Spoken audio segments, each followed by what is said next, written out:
everybody, it's me, Brandon Enya, the Conservationist Conversationalist, and I'm back in my kitchen, and it's been a while.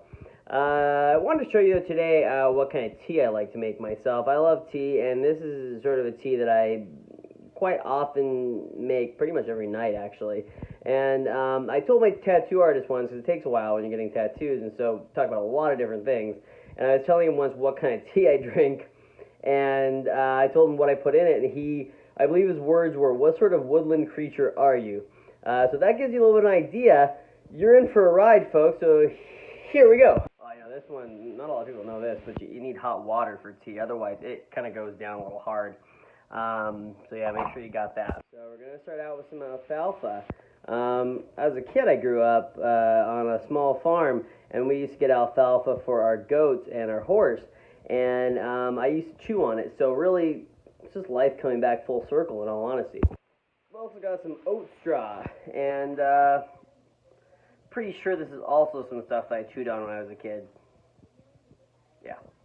Now we got some peppermint, pretty much a staple of any herbal tea. Fun fact about mint, if you're looking for plants that are part of the mint family, look for a square stalk, and that usually means that they're part of the mint family. Spearmint, peppermint, winter mint, sweet mint.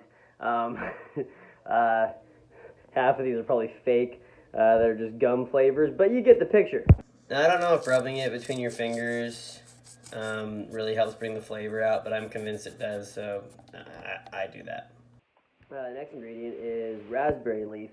I remember when I was working at the radio station here, they had a bunch of teas in the lunchroom, and I thought, oh, I never had raspberry leaf tea before, and for some reason my stupid brain thought it's going to taste like raspberries, and who doesn't like raspberries?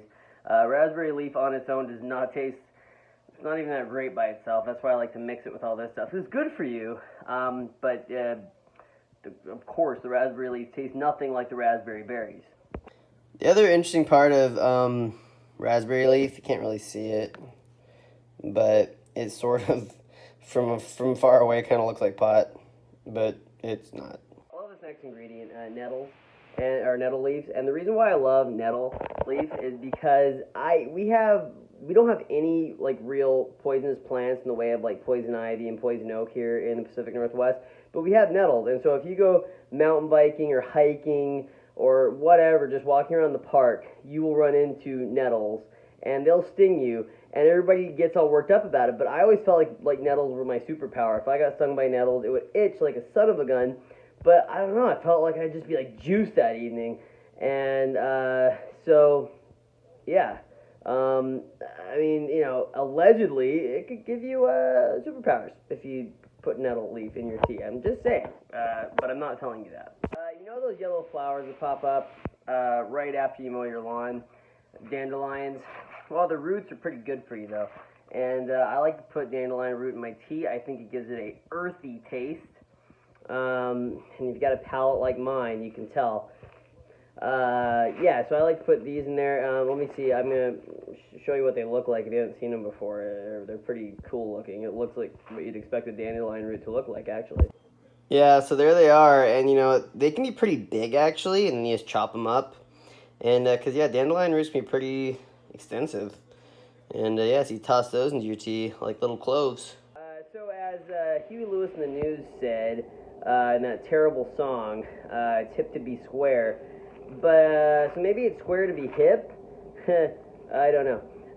Rose hip, the rose hips are left behind after the roses bloom, and people will go by them and be like, mostly wild roses like Nootka and those sort of things.